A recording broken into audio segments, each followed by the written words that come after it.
चुड़ैल हिंदी कहानी पार्ट 1। ऊंची ऊंची पहाड़ियों और घने जंगल से घिरा हुआ भैरवगढ़ गांव था। काली पहाड़ी के ठीक पीछे था। काली पहाड़ी यानी मौत का घर। भैरवगढ़ गांव तक पहुंचने का रास्ता बेहद दुर्गम था। लगभग 24 घंटे घने तूफान और तेज हवाओं की वजह से वहां के वीरानिया माहौल की कहानियों लोगों के दिलों को बहला देती थी। ऐसे बहुत कम लोग थे जो भैरवगढ़ गांव तक जाने की हिम्मत करते थे। लोगों का कहना था कि इस गांव के आसपास बुरे आत्माओं का साया मंडराता है। गांव के रहने वाले लोग ने वैसे तो अपनी आंखों से किसी बुरी आत्मा या साया को नहीं देखा था, लेकिन गांव के बच्चे इस बात को महसूस कर सकता था कि गांव के ऊपर कोई तो खौफनाक साया मंडरा रहा है। और उसकी वजह ये थी कि उस गांव में जैसे ही लड़का 18 साल का होता है, उसके 18वें जन्मदिन की रात ठीक 12 बजे अकस्मात उसकी मौत हो जाती है। हर बार ये मौत बड़े ही रहस्यमय ढंग से होती है और इस बार सरपंच सुमेर के बेटे को 18 साल होने में अब बस 15 दिन बाकी थे।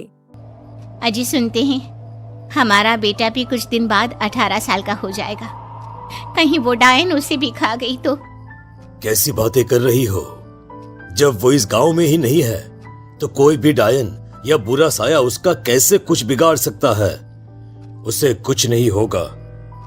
हाँ जानती हूँ, आपने उसे पढ़ाई के बहाने इस गांव से बाहर निकाल शहर भेज दिया है, लेकिन ये भी तो सच है ना कि वो बार बार यहाँ आने की जिद करता रहता है।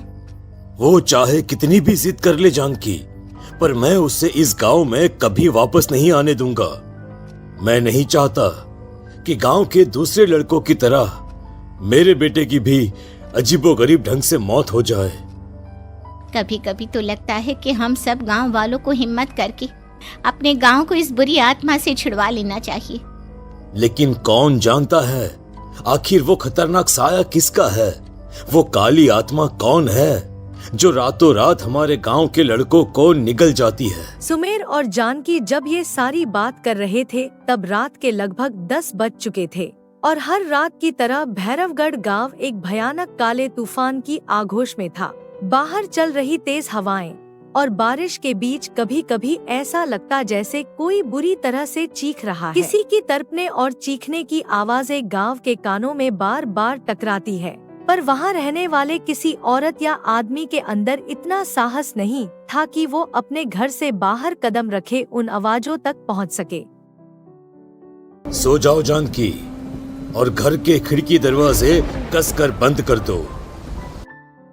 अब जानकी सब खिड़कियों ठीक से बंद करने ही लगती है, तभी उसे अपने घर के दरवाजे पर जोर जोर से खटखटाने की आवाज सुनाई देती है। इन आवाजों को सुनकर जानकी और सुमेर की चेहरे डर से पीले और हाथ पैर ठंडे पर जाते हैं। जानकी, जानकी, इतनी रात कौन होगा? पता नहीं, ऐसा लग रहा है कोई बुरी तरह से दरवाजा खटखटा रहा है। अरे हाँ, पर किसी की आवाज भी तो नहीं आ रही। क्या करूं? दरवाजा खोल लूं या नहीं? कहीं ऐसा ना हो कि किसी को हमारी मदद की जरूरत हो। लड़खड़ाते कदमों से सुमेर दरवाजे के करीब जाता है और अपनी कान दरवाजे पर रख धीरे धीरे से आवाज देते हुए पूछता है, कौन है? कौन है वहाँ? तभी एक बेहद डरावने वाली आवाज उसके कानों से टकराती है। दरवाजा खोलो, दरवाजा खोलो, वरना आज की रात इस गांव में कोई जिंदा नहीं बचेगा। मैं जानती हूँ तुम्हारा बेटा 18 साल का होने वाला है।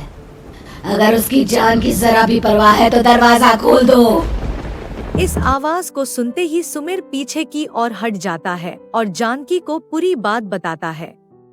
कहीं वो डायन हमारे घर तक तो नहीं पहुंच गई? अब हम क्या करेंगे? मुझे दरवाजा खोलना ही होगा जानकी।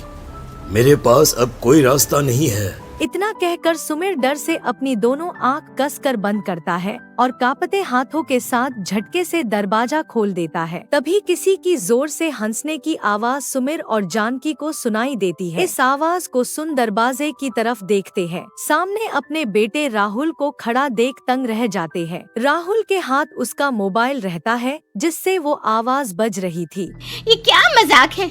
और तू यहाँ, तुझे मना किया था ना गांव में आने को, समझ में नहीं आता क्या?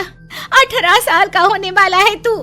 माँ, आप लोग भी पता नहीं किन अंधविश्वास भरी बातों पर भरोसा करते हैं।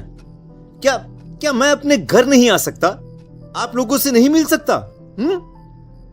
देख बेटा, हमने तुझे किसी वजह से ही इस गांव से दूर रखा था और यहाँ आकर तूने अच्छा नहीं किया। चल चल चल, मैं तुझे अभी के अभी वापस शहर छोड़कर आता हूँ। ओफो पापा, आप बेकार की बातों से परेशान हो रहे हैं। बाहर इतना तेज अंधड़ तूफान चल रहा है, कहीं जाने की जरूरत नहीं है। मैं बस आप लोगों से मिलने आया हूँ, कुछ दिन रहकर चला जाऊंगा। दिमाग खराब हो गया है इस लड़के का, नहीं जानता कि इस गांव में ये सुरक्षित नहीं है। किसने कहा था तुझे यहाँ आने को? ये आवाजें सुन, बाहर से जो आवाजें आ रही है तुझे सुनाई नहीं देती क्या?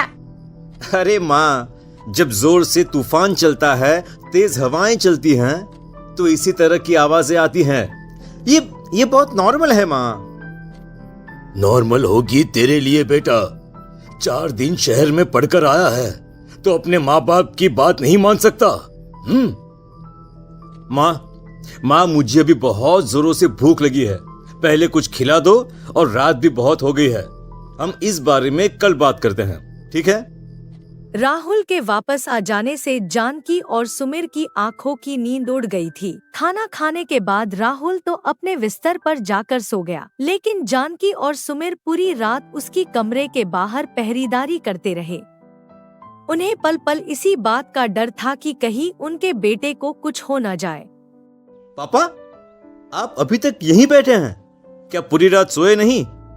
जिनकी जवान बेटी की जान को खतरा हो, उन माँ बाप को नींद नहीं आती बेटा। बेटा, अब तो वापस शहर चला जा।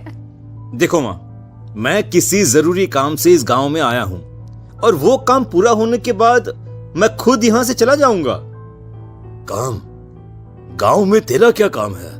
पापा, मैं बचपन से ही इस गांव के बारे में बेहद डरावने किस्से सुनते आया हूँ, इसीलिए अब मैं उन्हीं किस्सों के ऊपर डॉक्यूमेंट्री फिल्म बनाऊंगा।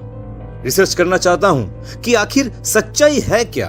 हे भगवान, लो जी, सुन लिया, और भेजो इसे पढ़ने के लिए शहर। मैंने आपसे पहले ही कहा था, मेरी बहन के पास दूसरे गांव भेज दो।